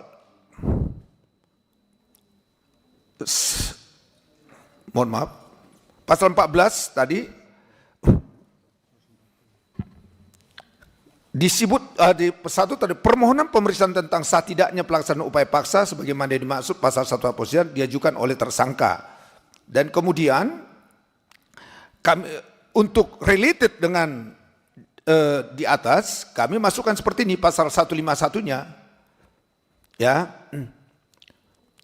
kami tegas mengatakan ayat 2 ini sebaiknya dihapus. Ya, dihapus sehingga berbunyi seperti ini. Permohonan pemeriksaan tentang sah tidaknya pelaksanaan upaya paksa sebagian maksud 149 1 huruf A, keluarga tersangka atau advokatnya, korban, saksi atau advokatnya kepada ketua pengadilan negeri menyebutkan alasannya. Jadi itu korban, saksi dan advokatnya itu berhak mengajukannya kepada pengadilan. Ya, ini masalah pra-peradilan. Ya, ya itu peradilan. Kemudian ada yang sangat penting, yang sangat sering terjadi masalah di lapangan ini. Acara pemeriksaan pra-peradilan ditentukan sebagai berikut. Dikatakan dalam waktu 3 hari terhitung sejak permintaan diterima hakim yang ditunjuk menetapkan hari sidang. Jadi artinya 3 hari masuk berkas diterima hakim kemudian ditunjuk hakimnya, ditunjuk menetapkan harinya. Disebut pemeriksaannya ayat B, ya, kemudian waktunya 7 hari. Ini masih terjadi ketidaktegasan. Berapa lama sih sebetulnya pemeriksaan perkara ini? Ada yang pura-pura hadir, kemudian ditunda 2 minggu dengan alasan tidak siap. Kalau kami usul, ya, dengan tegas, ya, kami masukkan di C, ya, kami tegaskan seperti ini. Dalam waktu 3 hari terhitung sejak permintaan diterima atau didaftarkan. Kalau didaftarkan tercatat, jadi tidak bisa dimainkan lagi waktunya. Kalau diterima, tetapi tidak didaftarkan, tidak masuk dalam register. Ya, udah diterima nggak? Sudah. Mana surat tanda terimanya? Nanti mau nyusul. Ini bahaya. Bagusan dikatakan dengan tegas sejak didaftarkan. Ya, kemudian untuk meng-counter supaya tidak terjadi ulur-ulur waktu, dikatakan di sini 7 hari. Kami usulkan pemeriksaan sebagaimana dimaksud dalam huruf B dilakukan secara cepat dan hakim sudah harus menjatuhkan putusannya paling lama 10 hari terhitung sejak permohonan didaftarkan. Jadi tegas. Nggak bisa main-main. Dengan segala mohon maaf, kalau pra-peradilan ini kan pihaknya jelas. Polisi, jaksa, alamat jelas. Terkecuali para pihak perdata kan bisa dipanggil panjang ya. Jadi waktunya saya kira pendek. Kenapa tidak dipendekkan aja dan pihaknya juga jelas. Jadi 10 hari sejak didaftarkan perkara tersebut sudah putus. Ya. Sudah putus. Sudah putus. Selebihnya Pak Ketua, saya terus terang, kami tim juga appreciate sekali. RUU ini sangat-sangat mantap. Disebut di sini, dikunci lagi bahwa yang dimaksud dengan prosesnya itu pokok perkaranya tidak boleh dilanjutkan dulu sebelum ada proses pra-peradilan. Wah, ini mantap banget. Kami terus terang aja kepada tim ahli, kepada tim yang dibentuk ketua, kami berikan appreciate terhadap mereka. Ya, ini sangat tepat dan tidak bisa dimain-mainkan lagi. Siapa dulu Ya, ketuanya? siapa dulu ketuanya? Trimedia lah yang tahu. Itu usulan Pak Trimedia itu. Ya, kemudian kami lanjutkan, waktunya kami batasi memang 30 menit kami cobakan. Nah, pasal 230 kami mengusulkan ditambah pasal 3 ya, menjadi ayat 3, ditambah ayat 3. Ini harus tegas. Hakim dilarang menjatuhkan pidana kepada terdakwa kecuali apabila hakim memperoleh keyakinan dengan sekurang-kurangnya 2 alat bukti yang sah bahwa tidak ada tindak pidana benar-benar terjadi dan terdakwalah yang bersalah melakukannya. Ini harus clear, 2 alat bukti. Ya, yang selalu 2 alat bukti, tapi hakimnya saya yakin dengan 2 alat bukti. Ya toh, ini kaitannya kepada asas in dubio pro reo ini kan harus dipegang oleh hakim. Ya, ini harus dipegang hakim karena ini juga bisa merugikan kita di dalam pembelaan. Tidak jelas alat buktinya apa, tetapi dengan keyakinannya. Jadi ada 2 alat bukti didukung keyakinan. Ini penting juga disampaikan.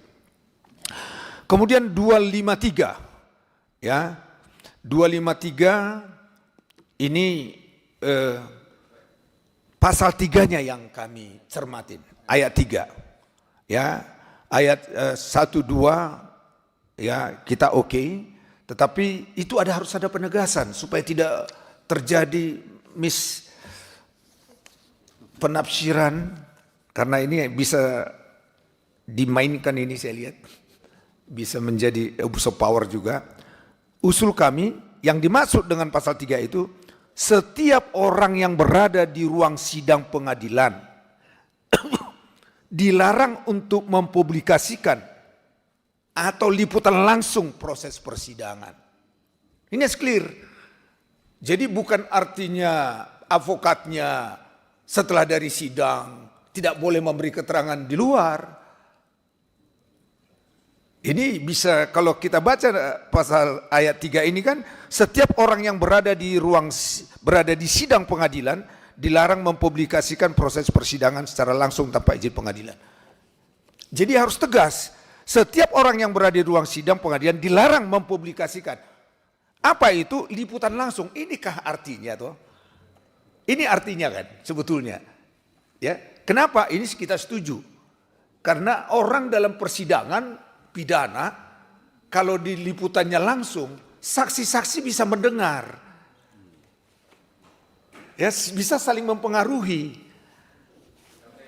Ya. Bisa nyontek. Ya, itu kita setuju itu. Ya, itu setuju itu. Jadi harus clear. Di pengadilan dilarang mempublikasikan atau liputan langsung tanpa seizin. Bisa aja diizinkan oleh hakim. Silakan aja. Tentu ada pertimbangannya. Ini yang kami sampaikan di pasal 253 ayat 3. Kemudian pemeriksaan di tingkat banding. Tinggal berapa ini lagi. Kami ada formulasikan 272 ayat 2. Ya, kami formulasikan seperti ini. Ya, kalau di aslinya di butir pasalnya menyatakan pemohon banding wajib diberi kesempatan untuk mempelajari berkas perkara tersebut di pengadilan negeri dalam waktu paling 7 hari sebelum pengirim berkas kepada pengadilan tinggi. Kami formulasikan sebegini supaya ada keseimbangan. Pemohon banding dan termohon banding wajib diberi kesempatan untuk mempelajari berkas perkara tersebut di pengadilan negeri waktu paling lama 7 hari sebelum pengiriman berkas perkara ke pengadilan tinggi. Jadi kita harus tahu, ya, diberitahu, 7 hari lagi lo dikirim. Apakah ada yang kurang terhadap memorimu? Apakah ada yang kurang terhadap kontramu? Jadi progresnya clear. Jadi tiba-tiba jangan nanti berkas dikirim, tidak ada, kita tahu memorinya. Kalau tidak ada memorinya ya udah silakan. Tentu kita tidak mengajukan kontra. Tapi ada yang diajukan memori tapi tidak diberitahu kepada kita. Bablas. Ya, bablas. Nah, jadi ini kesempatan ini insage. Bahasa di lapangan itu insage berkas. Ya. Jadi ada waktunya. Kepada pelapor dan terlapor juga diberi informasi terhadap itu. Kemudian pasal 273 ya, itu ada satu ayat 2, pasal 3-nya ditebalkan ya, yang menyatakan sebegini ya. Kita sudah menambahkan 3 ayat yaitu terhadap memori banding yang diajukan oleh penuntut umum sebagaimana dimaksud pasal 1, terdakwa dapat mengajukan kontra memori banding. Ini harus clear. Ya. Kemudian juga ayat 4-nya kami usulkan terhadap memori banding diajukan oleh terdakwa sebagai dimaksud dalam ayat 3, penuntut umum dapat mengajukan juga kontra memori banding. Jadi pemohon dan termohon itu diberi hak kontra dan memori. Jadi tidak satu pihak. Biar hakim juga melihat benar nggak ini bandingnya, kira-kira begitu ya. Kemudian waktunya juga sama 7 hari. Ya, waktunya juga 7 hari. Kemudian peninjauan kembali yang terakhir kami sampaikan di dalam pasal 302 ya. Di pasal 302 yaitu ada butir A, permintaan peninjauan kembali ya. Kemudian B, kami cantumkan C, kita usulkan C. Itu masuk di C ya. Karena di sini dikatakan jika salah satu hakim, kami tidak teruskan, sudah ada materinya. Kami usulkan di C dan D. Usul kami, jika dalam pelbagai putusan terdapat pernyataan bahwa sesuatu yang telah terbukti akan tetapi hal atau keadaan sebagai dasar alasan putusan yang dinyatakan telah terbukti itu telah bertentangan satu dengan lain. Artinya ini alasan PK harus masuk. Ya, mohon maaf segala maaf, hakim kan belum tentu pada saat memutus itu dalam keadaan sehat walafiat atau kesibukan. Jadi bisa artinya sering Pak Tandra tahu lalai dia, tetapi dalam pengajuan PK ini harus novum. Tidak. Kelalaian, kekilapan juga harus dimasukkan juga. Ya, itu masuk di D. Jika putusan itu dengan jelas memperlihatkan suatu kekilapan hakim atau suatu kekeliruan nyata. Jadi tetap masuk. Kalau enggak nanti bablas ini hakim. Ya, bablas hakim. Kemudian usul kami ada yang sangat penting, saya mohon izin ketua, kami juga belum dapat reasonalnya. Itu pasal 306 diberikan kekuasaan atau hak, yaitu menyatakan seakan-akan bahwa Kejaksaan Agung bisa mengajukan PK. Saya nggak tahu redaksinya dari mana ini. Jadi ayat C seperti ini. Apabila Mahkamah Agung membenarkan alasan Jaksa Agung sebagai pemohon peninjauan kembali. Ini dia. Apabila Mahkamah Agung membenarkan alasan Jaksa Agung sebagai pemohon peninjauan kembali, Mahkamah Agung menjatuhkan putusan berupa putusan pemidanaan dengan penerapan ketentuan pidana atau ketentuan pidana yang lebih berat. Ini kita tidak tahu, tiba-tiba ada kata ini. Tetapi prinsip dari PK itu kan adalah kepentingan dari terdakwa ahli waris. Ya, yang C ini, ya, ini C ini kita tidak tahu. Tapi usul kami, ya 306. Karena apa? Pasal 306 ini bertentangan dengan pasal 302 RUU-KUHP. RUU-KUHP 302 menyatakan yang berhak mengajukan PK itu adalah terpidana dan ahli waris. Ya, mungkin apakah salah slip atau slipper atau apa saya nggak tahu ini. Ya, tolong nanti dicermati. Tetapi sebaiknya usul kami bahwa yang berhak mengajukan PK itu adalah terdakwa dan ahli warisnya.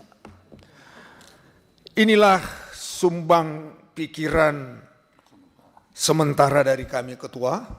Ya, waktu kami persis 25 menit. Ya, mungkin rekan-rekanku ada yang bisa menambahkan, ada kekurangan yang saya sampaikan. Sudah lengkap. Sudah lengkap. Ada. Bang Denny ada? Silakan. Mungkin Pak Denny, silakan senior. Terima kasih Pak Ketua dan anggota Komisi 3 yang saya muliakan.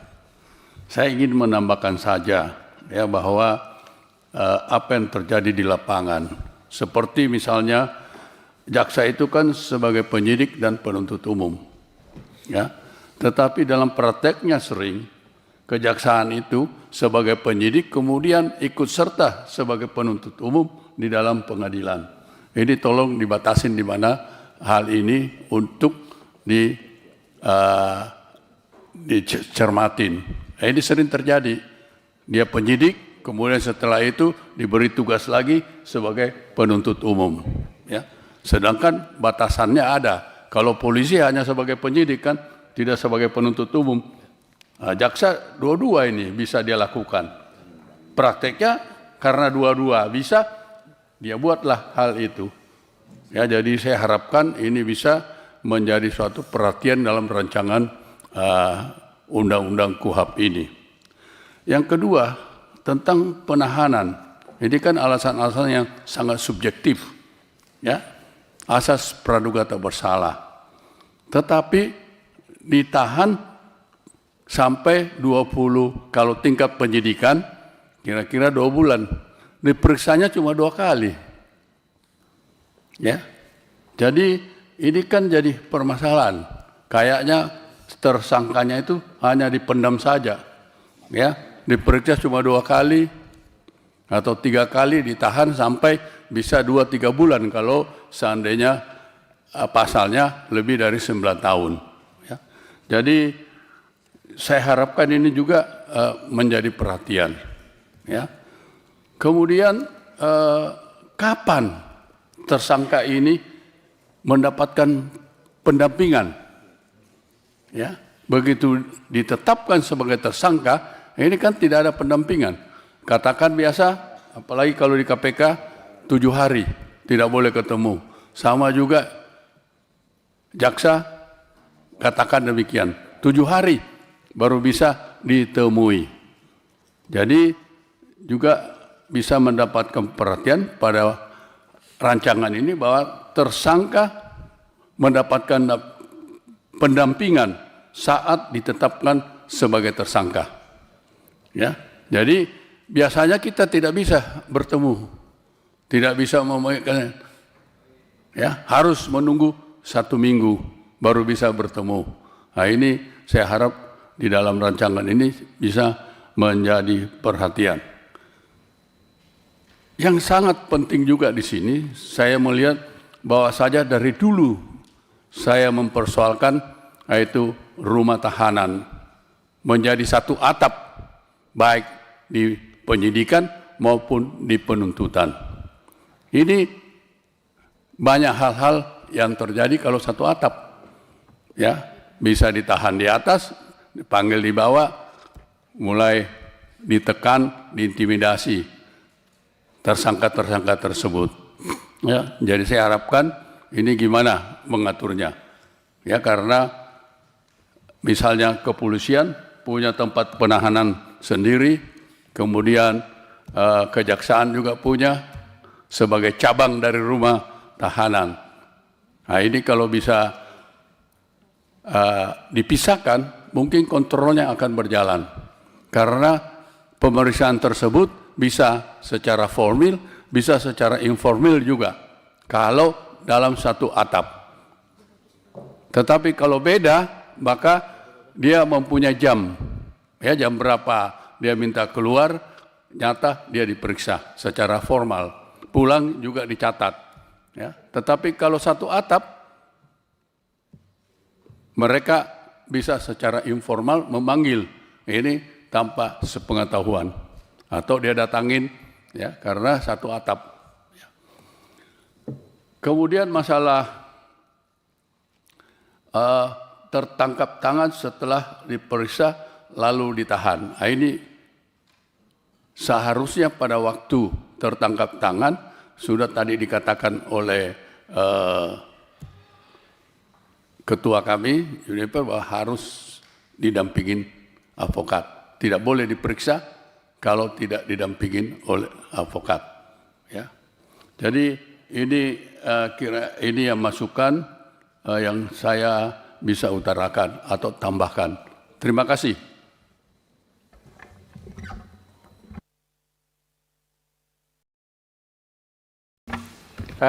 Silakan berikutnya Prof. Romli, Profesor Romli. Mohon izin Prof. Kami persilakan Prof. Dari saluran Zoom Profesor Romli Atmasasmita SHLM. Profesor Dr. Romli Atmasasmita SHLM. Monggo Prof. Terima kasih Bapak Ketua dan anggota Dewan yang saya hormati.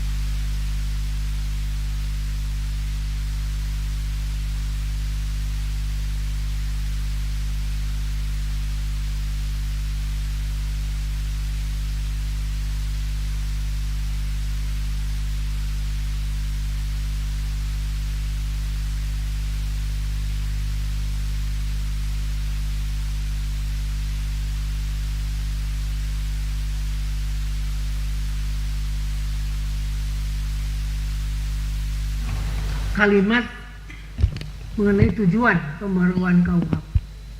Di sini disebut ditujukan untuk mewujudkan hukum yang memiliki nurani, koma,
pendapat-pendapatnya menyudutkan salah satu pihak, selalu mengeluarkan pendapat-pendapatnya, juga membuat hakim tergoyah dalam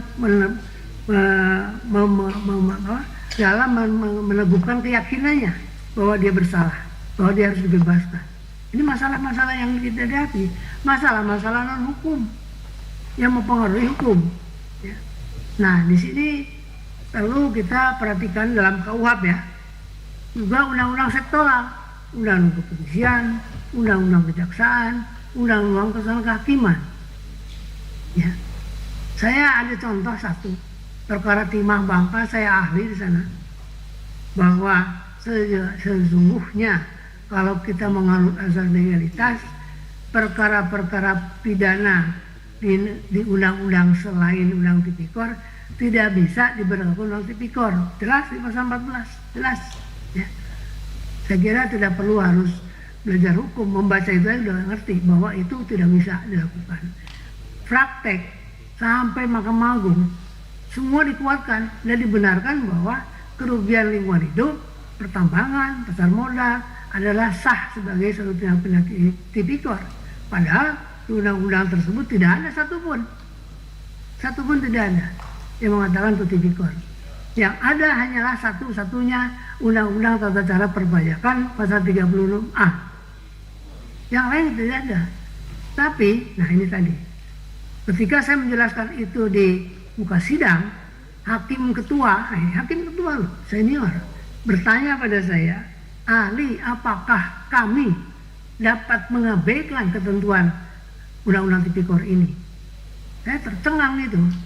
Seorang hakim senior masih menanyakan. Jadi saya tanya lagi, Yang Mulia, apakah Yang Mulia mengatakan akan melanggar undang-undang tipikor? Oh tidak, katanya. Kami hanya tidak mempertimbangkan. Nah ini antara tidak mempertimbangkan dan mengabaikan dan melanggar itu beda tipis. Jadi dari awal hakim ketua itu sudah memang mau menghukum. Kemudian hakim yang lain bertanya seperti ini. Ahli, apakah kalau kerugian keuangan negara begitu besar, kita ikuti pasal 14 di undang-undang lain seperti itu, ancaman hukumannya rendah. Bagaimana ada pidana uang pengganti dan sebagainya. Saya katakan, kalau kita bersikukuh pada asas legalitas, pasal 1 ayat 1, ya kan? Maka ya, mau tidak mau, suka tidak suka. Tapi masalahnya kalau masalah kerugian keuangan negara, undang tipikor itu ada dua sasarannya, menghukum, mengembalikan kerugian keuangan negara. Kalau menghukum tidak bisa, mengembalikan kerugian keuangan negara bisa dilakukan dengan cara jamdatun, gugatan perdata, ada di pasal 32 ayat 1. Setelah saya sampaikan ternyata hakim belum pernah baca ya, baru tahu dia. Nah, setelah mengalami itu terus saya katakan, Yang Mulia, pasal 6 huruf C wewenang pengadilan tipikor Undang-Undang 46 2009 sudah mengatakan bahwa wewenang pengadilan tipikor itu hanya tipikor, TPPU, dan yang ketiga persis bunyinya sama dengan pasal 14 Undang Tipikor. Jadi Yang Mulia, saya simpulkan pengadilan ini tidak berwenang memeriksa perkara-perkara yang dikatakan sesuai dengan pasal 14. Nah, kelihatannya memang hakim tahu undang-undang, bisa baca undang-undang, paham baca undang-undang, tapi syahwat menghukum besar sekali. Pokoknya ada kerugian keuangan negara, sikat. Hakim itu, kalau jaksa silakan, tapi kalau hakim sudah seperti itu, pertanyaan kita, kemana? Kami ini minta keadilan. Kalau hakim sama pemikirannya dengan penuntut. Ini salah satu contoh bagaimana KUHP harus diberlakukan. Jadi saran saya, harusnya di KUHP disebut bahwa KUHP ini hukum acara ini berlaku juga untuk yang di dalam perlindungan umum maupun ketentuan khusus. Jadi mau tipikor kah, mau terorisme kah, narkoba kah, berlaku hukum acara. Itu hanya hukum acara. Artinya mengenai acaranya, mengenai norma-norma larangannya, sanksinya tetap ada di sana. Tapi yang penting beracaranya tidak dibeda-bedakan. Hanya karena ada kekhususan.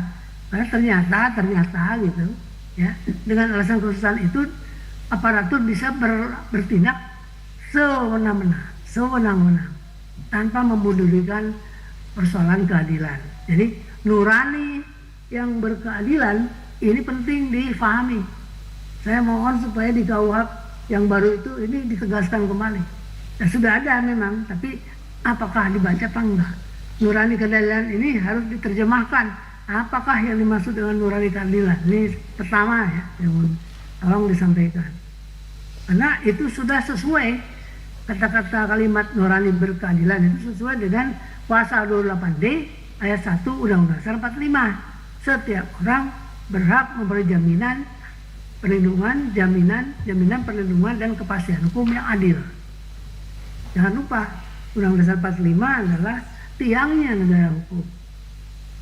Yang pertama yang perlu saya tegaskan. Yang kedua, tadi sudah disampaikan juga oleh kawan-kawan saya, ya Yudifa juga Saudara Ibrani, pra-peradilan. Semula tahun 81 saya ingat diskusi, pra-peradilan itu harapan tokoh-tokoh waktu itu bahwa proses perjalanan acara akan lebih manusiawi, lebih menghargai hak asasi.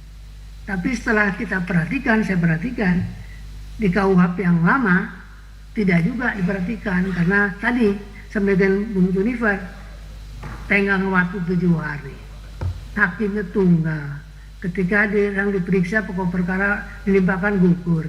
Jadi ini sepertinya ya seolah-olah ada perlindungan HAM, padahal tidak.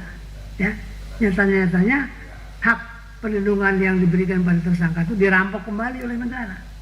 Nah ini masalah yang kita hadapi. Alhamdulillah di RUU KUHP yang baru sudah diperjelas.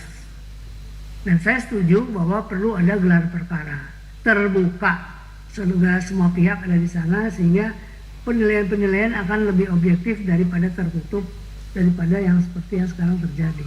Nah ini penting ya, penting sekali. Kemudian yang ketiga adalah mengenai hubungan koordinasi antara penyidik dan penuntut. Sudah digariskan di KUHP yang lama bahwa kita menganut diferensiasi fungsional, bukan struktural, fungsional. Jadi fungsinya penyidik, kepolisian adalah penyidikan, fungsi penuntutan adalah kejaksaan. Itu sudah jelas. Tidak ada masalah tumpang tindih. Adapun ide-ide kejaksaan yang mengatakan penyidikan adalah bagian dari penuntutan, tidak serta-merta bahwa kejaksaan bisa mengambil alih penyidikan. Tidak serta-merta. Karena saya baca di Undang-Undang Kejaksaan ada kewenangan jaksa untuk melakukan penyidikan. Itu juga terlihat pada RUU KUHP tahun 2023 yang saya baca, yang saya terima. Nah ini harus dicegah. Alhamdulillah di RUU KUHP yang baru sudah hilang, ya. Artinya dibuatlah keterbukaan dengan gelar perkara bersama. Itu yang penting. Nah jadi yang kemudian yang berikut, yang saya kira nggak banyak, saya karena sudah cukup banyak. Yang penting lagi eksekusi. Ini eksekusi ini ada di KUHP, sudah ada hakim pengawas, tapi tidak efektif. Tidak efektif. Seolah eksekusi itu sudah bagian dari selesainya perkara, padahal belum. Justru sekarang ini eksekusi itu bagian dari masalah KUHP secara keseluruhan. Keberhasilan eksekusi dan pengertian sita lelang itu harus juga menunjukkan bahwa berkontribusi untuk negara. Kenyataannya dalam perkara tipikor yang saya ikuti, tolong juga di KUHP ini eksekusi dirinci berlaku juga untuk perkara-perkara khusus di luar KUHP. Ini titipan saya, artinya supaya jelas ya, kalau dilelang siapa yang berwenang melelang ya, kalau berhasil dilelang hasilnya kemana dan di mana, serta penggunaannya untuk apa ya, karena korupsi itu uang rakyat, uang untuk kepentingan rakyat dikorupsi. Wajiblah Sri Mulyani mengumumkan pada kita-kita ini uang yang sudah dideklar triliunan oleh Kejaksaan maupun KPK dikemanakan, digunakan untuk apa, ya kita harus tahu. Nah ini eksekusi ini saya lihat harus diatur secara rinci di KUHP, dijelaskan berlaku juga untuk tindak pidana khusus lainnya. Itu yang. Kemudian yang terakhir yang perlu kita sampaikan adalah KUHP yang baru ini sudah menunjukkan ada perubahan mendasar dari sisi filosofi. Bukan hanya masalah keadilan, tapi juga keadilan yang bernurani. Dan nurani ini nyata bisa dimiliki, keadilan yang bernurani hanya bisa dimiliki oleh 3H. Aparatur penegak hukum yang memiliki 3H: kecerdasan intelektual, kecerdasan nurani, kecerdasan spiritual. Ya, jadi kita ini memiliki manusia-manusia cerdas, pintar, ya, di aparatur penegak hukum, tapi kecerdasan nuraninya hampir tidak ada. Apalagi kecerdasan intelektualnya. Katakanlah hakim. Hakim itu disumpah memutus